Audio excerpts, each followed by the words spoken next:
கர்த்தருடைய பரிசுத்த நாமம் மகிமைப்படுவதாக. அதிகாலையில் தேவனோடு என்கின்ற இந்த ஜெப வேளையில் ஒவ்வொரு நாளும் நாம் தேவனுடைய வார்த்தையை தியானித்துக் கொண்டு வருகிறோம். இந்த நாளுக்கான தியான வார்த்தை மத்தேயு எழுதின சுவிசேஷம் 10வது அதிகாரம் அதனுடைய 5வது வசனம். இந்த 12 இயேசு அனுப்புகையில் அவர்களுக்கு கட்டளையிட்டு சொன்னது என்னவென்றால், நீங்கள் புறஜாதியார் நாடுகளுக்கு போகாமலும் சமாரியர் பட்டணங்களில் பிரவேசியாமலும் காணாமல் போன ஆடுகளாகிய இஸ்ரவேல் வீட்டாரிடத்திற்கு போங்கள். இந்த வார்த்தையை தான் இன்னைக்கு நம்ம தியானிக்க போகிறோம். நீங்கள் புறஜாதியார் நாடுகளுக்கு போகாமலும் சமாரியர் பட்டணங்களில் பிரவேசியாமலும் காணாமல் போன ஆடுகளாகிய இஸ்ரவேல் வீட்டாருக்கே போங்கள். இந்த வசனத்தை வாசிச்சுட்டு தான் சொல்றாங்க, இயேசு கிறிஸ்து நமக்கான தெய்வம் அல்ல, அவர் யூதர்களுக்கு மாத்திரம்தான் தெய்வம், அவர் வெளிநாட்டு கடவுள், அவர் இந்தியாவுக்கு கடவுள் இல்ல, அவர் இந்த தேசத்திற்கு கடவுள் இல்லை என்று இயேசு கிறிஸ்துவை ஒரு இனத்திற்கும் ஒரு ஜனத்திற்குமான ரட்சகராக இப்போ அநேகர் என்ன பண்றாங்கன்னா சொல்லிக் கொண்டிருக்கிறார்கள். நாம் சுவிசேஷம் அறிவிக்க போகும்போது கூட நிறைய பேர் சொல்றது என்னன்னா, அந்த கிராமப்புறத்துல இருக்கிறவங்க எல்லாம், இயேசுவா அவரு வெளிநாட்டு கடவுள்பா, அவரு வெளிநாட்டு சாமி, அவரு எப்படி நமக்கு நன்மை செய்வாரு அப்படின்ட்டு அவர்கள் இந்த மாதிரியான வசனங்களை தான் என்ன பண்ணுவாங்கன்னா ஆதாரமா எடுத்துக்கொள்வாங்க. புறதேசத்தார் நாடுகளுக்கு நீங்கள் போக, அவரே சொல்லியிருக்கிறாரு, புறதேசத்தார் நாடுகளுக்கு நீங்க போகாதீங்கன்னு சொல்லியிருக்கிறாரு. அப்போ அவருக்கு நம்மளாம் யாரு புறம்பே தள்ளப்பட்டவர்கள் என்று அநேகர் இந்த வசனத்தை தவறாக புரிந்து கொண்டு அவர்கள் என்ன சொல்லுவாங்களா, இயேசு கிறிஸ்து நமக்கான தெய்வம் அல்ல என்று அவர்கள் நிறைய பேர் சொல்லுவது உண்டு. இந்த வசனத்தில் ஏன் இயேசு கிறிஸ்து அப்படி குறிப்பிட்டு இருந்தார் என்றால், அந்த நாளிலே அவர் 12 சீஷர்களை அழைத்து அவர்களுக்கு அசுத்த ஆவிகளை துரத்தவும் வியாதிகளை குணமாக்கவும் சகல நோய்களை நீக்கவும் அதிகாரத்தை கொடுக்கும் பொழுது அவர் சொன்னது இந்த வார்த்தை தான், புற தேசத்தார் நாடுகளுக்கு நீங்க போகாதீங்க, சமாரியருடைய நாடுகளுக்கு நீங்க போகாதீங்கன்னு சொன்னது சரிதான். ஆனால் ஏன் அப்படி சொன்னார்னா, அவர்கள் அந்த சீஷர்களை அவர் அழைத்த போது அதற்கான நேரம் வராதிருந்தபடினாலே அவர் என்ன பண்ணார்னா, நீங்க இந்த இடத்திற்கு போங்கள், இந்த ஆட்களுக்கு நீங்க என்ன பண்ணுங்க, சுவிசேஷத்தை அறிவியுங்கள் என்று ஆண்டவராக இயேசு கிறிஸ்து சொன்னாரு. ஆனால் நீங்கள் வேதத்தை நன்றாக வாசிக்கும் பொழுது நீங்கள் நிறைய காரியங்களை நீங்கள் புரிந்து கொள்ளலாம். நீங்கள் யோவான் 4ஆம் அதிகாரத்துல ஒரு சமாரிய ஸ்திரீ இடத்துல போயிட்டு ஆண்டவராக இயேசு கிறிஸ்து தண்ணீர் கேட்கும் போது யூதர்களும் சமாரியர்களும் சம்பந்தம் கலந்து கொள்ளாமல் இருந்ததுனால இவர் தண்ணி கேட்ட உடனே அந்த சமாரிய ஸ்திரீ என்ன பண்ணுவானா, நீ யூதர் இருக்கிறபடினால் என்னிடத்தில் தண்ணீர் கேட்பது எப்படின்னு உடனே அந்த 4ஆம் அதிகாரம் முழுவதுமே ஆண்டவராகி இயேசு கிறிஸ்து என்ன பண்ணுவார்னா, அவர் யார் என்பதையும் அந்த ஸ்திரீ யார் என்பதையும் அவர் எதற்காக வந்தார் என்ற நோக்கம் என்பதையும் எல்லாவற்றையும் என்ன பண்ணுவார்னா ஆண்டவர் ரொம்ப தெளிவாக அந்த இடத்துல பேசுவார். நீங்க வாசிக்கலாம், யோவான் 4ஆம் அதிகாரம் 42வது வசனத்தை ஒரு வாசிப்போம். அந்த ஸ்திரீயை நோக்கி, சொல்லி நிமித்தம் அல்ல, அவருடைய உபதேசத்தை நாங்களே கேட்டு அவர் மெய்யாய் கிறிஸ்துவாகிய உலக ரட்சகர் என்று அறிந்து விசுவாசிப்போம் என்று. மெய்யாகவே அவர் உலக ரட்சகர் என்று அறிந்து நாங்கள் விசுவாசிக்கிறோம் என்று யார் சொன்னதுன்னா அந்த ஜனங்கள் சொல்லுகிறார்கள். முதல்ல அந்த சமாரிய ஸ்திரீ என்ன பண்றா, இயேசு கிறிஸ்துவ கிட்ட பேசிட்டு அவர்தான் வரப்போகிற மேசியா என்பதை அந்த சமாரிய ஸ்திரீ அறிந்து முதல் சுவிசேஷத்தை அறிவிச்சதே இந்த புறஜாதியான சமாரிய ஸ்திரீ தான். அப்ப அவர்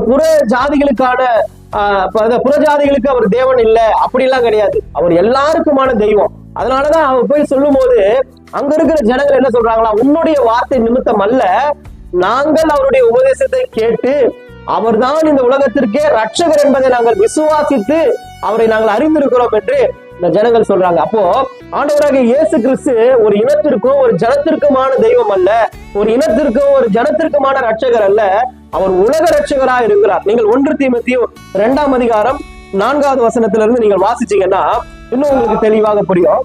எல்லா மனுஷரும் ரட்சிக்கப்படவும், எல்லா மனுஷரும் ரட்சிக்கப்படவும், சத்தியத்தை அறிகிற அறிவை அடையவும் அவர் சித்தமுள்ளவராய் இருக்கிறார். தேவன் ஒருவரே, தேவனுக்கும் மனுஷனுக்கும் மத்தியஸ்தர் ஒருவரே, எல்லோரையும் மீட்கும் பொருளாக தம்மை ஒப்புக் கொடுத்த மனுஷராகிய கிறிஸ்து இயேசு அவரே. எல்லோரையும் மீட்கும் பொருட்டு யூதர்களை மாத்திரம் அல்ல, இந்த ஜாதிகளை மாத்திரம் அல்ல, இந்த ஜனத்தை மாத்திரம் அல்ல, இவர்களை மாத்திரம் அல்ல, பணம் வச்சிருக்கிறவங்களை மாத்திரம் அல்ல, இல்லைன்னா ஆசையா இருக்கிறவர்களை மாத்திரம் அல்ல, சிறுமைப்பட்டவர்களை மாத்திரம் அல்ல, எல்லா மனுஷரையும் மீட்கும் பொருட்டு அவர் என்ன பண்ணாருன்னா தம்மையே ஒப்பு கொடுத்தார். அல்லேலூயா. அப்போ இயேசு கிறிஸ்து அவர் ஒரு ஜனமோ ஒரு இனமோக்கான அவர் குறிப்பிட்ட ஒரு வட்டத்துக்குள்ள இயேசு கிறிஸ்துவை நம்மால அடைக்கவே முடியாது. ஏனென்றால் அவர் உலக ரட்சகராக இருக்கிறார். அதனாலதான் யோவான் பார்க்கும்போது சொல்லுகிறார், இதோ உலகத்தின் பாவத்தை சுமந்து தீர்க்கிற தேவ ஆட்டுக்குட்டி இவர். உலகத்துடைய பாவத்தை, இவர்களுடைய பாவம், அவர்களுடைய பாவம், என்னுடைய பாவம், உங்களுடைய பாவம் அல்ல, இந்த உலகத்துடைய பாவத்தை சுமந்து தீர்த்த தேவ ஆட்டு. இஸ்ரவேலர்கள் புத்திர சுவிகாரமும் மகிமையும் உடன்படிக்கையும் நியாய பிரமாணமும் தேவ ஆராதனையும் வாக்கு தத்தமும் இஸ்ரவேலர்களுடையதா இருந்தது. அப்ப இயேசு கிறிஸ்து 12 சீஷர்களை அழைத்து அவர்களுக்கு அந்த எல்லா வரங்களையும் அவர்கள் கொடுக்கும் போது அவர் சொன்னது சரிதான், நீங்க போய் இவர்களுக்கு மாத்திரம் சொல்லுங்கன்ட்டு. ஆனா அது மாத்திரம் அல்ல, அவர்களுக்கான தெய்வம் மாத்திரம் இயேசு கிறிஸ்து கிடையாது.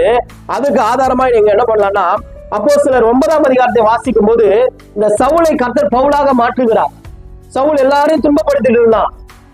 அவனை என்ன பண்றாரு, அவனுக்கு ஆண்டவர் தரிசனமாகி அவனுடைய பார்வை போய் அவனிடத்துல என்ன சொல்றாருன்னா, அனனியா கிட்ட போயிட்டு என்ன பண்ண ஜெபம் பண்ணீங்கன்னு சொல்லும் போது அனனியா கிட்ட இயேசு கிறிஸ்து போய் சொல்றாரு, இப்படி சவுல்னு ஒரு மனுஷன் வரான், அவனுக்கு என்ன பண்ணு ஜெபம் பண்ணு அப்படின்னு. உடனே அனனியா சொல்றான், அவன் கிறிஸ்தவர்களை துன்பப்படுத்துகிறவனா இருக்கிறான். உடனே ஆண்டவர் சொல்லுகிற ஒரு வார்த்தை பாருங்க, 9:15 வாசிங்க. அதற்கு கர்த்தர், நீ போ, புறஜாதிகளுக்கும் ராஜாக்களுக்கும் இஸ்ரவேல் புத்திரருக்கும் என்னுடைய நாமத்தை அறிவிப்பதற்காக நான் தெரிந்து கொண்ட பாத்திரமா இருக்கிறார். போதும், புறஜாதிகளுக்கும் ராஜாக்களுக்கும். அப்ப ஏன் ஆண்டவராக இயேசு கிறிஸ்து இங்க புறஜாதிகளை மென்ஷன் பண்றாருன்னா, அந்த நாட்களில் அவர் என்ன பண்ணாருன்னா இந்த சீஷர்களுக்கு இப்படிப்பட்ட காரியத்தை சொன்னார். ஆனால் அவர் உலக ரட்சகராக இருக்கிறபடினாலே அவர் என்ன பண்றாருன்னா, இந்த சவுலை பவுலாக மாற்றுவதற்கான காரணம் என்னன்னா, அவன் புறஜாதிகளுக்கும் ராஜாக்களுக்கும். அதே போலதான் பேதுரு. இப்ப பேதுருக்கு இப்படிப்பட்ட பிரசங்கத்தை அவர் பண்ணியிருக்கிறார். உடனே பேதுரு என்ன பண்ணுவான்னா, புறஜாதிகளுக்கு எல்லாம் சுவிசேஷம் சொல்ல மாட்டான். அப்ப கொர்நேலியு என்று ஒரு மனுஷன் இருந்தான், அவன் யூதன் அல்ல. அவங்ககிட்ட ஆண்டவர் ஒரு தேவதூதனை அனுப்பி தரிசனமாகி, பேதுருன்னு ஒரு மனுஷன் இருக்கிறான், அவன் உனக்கு சொல்லுகிறதை எல்லாம் நீ கேளு அப்படின்னு சொல்லிடுவாங்க. ஆனா பேதுருக்கு என்ன, புறஜாதிகளுடைய வீட்டிற்கு போகக்கூடாது, அங்க போய் சம்பந்தம் கலக்க கூடாது. அப்போ பேதுருக்கு ஆண்டவர் ஒரு காரியத்தை உணர்த்துகிறார். 10ஆம் அதிகாரத்தை நீங்கள் வாசிக்கும் போது, அவன் பசியா இருக்கிறான். அப்போ ஒரு கூடையிலிருந்து சுத்தமானவைகளும் அசுத்தமானவைகளான உணவுகள் இருக்கும்போது இவன் என்ன பண்றான், வேணாம் வேணான்றான். 2 தடவை வேணாம், 3வது தடவை ஆண்டவர் சொல்றாரு, நான் சுத்தப்படுத்தினே நீ அசுத்தமாக எண்ணுவது எப்படி? அல்லேலூயா. நீங்கள் ஒரு வசனத்தை கூட வாசிங்க, 10ஆம் அதிகாரம் 28வது வசனம். அவர்களை நோக்கி, அந்நிய ஜாதிகளோடு கலந்து அவனுக்கு போக்குவரப்பா இருப்பது யூதனாகி விளக்கப்பட்டிருந்தது என்று நீங்கள் அறிந்திருக்கிறீர்கள். அப்படி இருவரும் எந்த மனிதனையும் குறித்துள்ளோம் என்றும் அசுத்தம் என்றும் நான் சொல்லாதபடிக்கு தேவன் எனக்கு காண்பித்திருக்கிறார். தேவன் சுத்தப்படுத்துறதை எந்த ஒரு மனுஷன் தீட்டா என்ன பண்ண முடியாது, சொல்ல முடியாது என்பதை தேவன் அந்த நாளில் பேதுருக்கு உணர்த்தி இருக்கிறார். அப்போ இயேசு கிறிஸ்து என்பவர் உலக ரட்சகர். இயேசு கிறிஸ்து என்பவர் எல்லாருக்குமான தெய்வம். இயேசு கிறிஸ்து என்பவர் எல்லாருடைய பாவங்களுக்காக தான் மரித்தார் என்பதை இந்த நாள்ல நாம் புரிந்து கொள்ள வேண்டும். அவரை ஒரு வட்டத்திலேயோ ஒரு நாட்டிலேயோ ஒரு இனத்திலேயோ ஒரு ஜாதியிலேயோ ஒரு ஜனத்திலேயோ இயேசு கிறிஸ்துவை நம்மால் அடக்கவே முடியாது. ஏனென்றால் அவர் உலகத்தின் பாவத்தை சுமந்து தீர்த்த தேவ ஆட்டுக்குட்டியானவர். அதனால இந்த நாள்ல கூட இயேசு கிறிஸ்துவை நீங்கள் விசுவாசிக்கும்படியாக இப்படிப்பட்ட வார்த்தைகள் உங்களுக்கு பிரயோஜனமா இருக்கும் நான் விசுவாசிக்கிறேன். கர்த்தர் தாமே உங்களை ஆசீர்வதிப்பாராக. ஆமென்.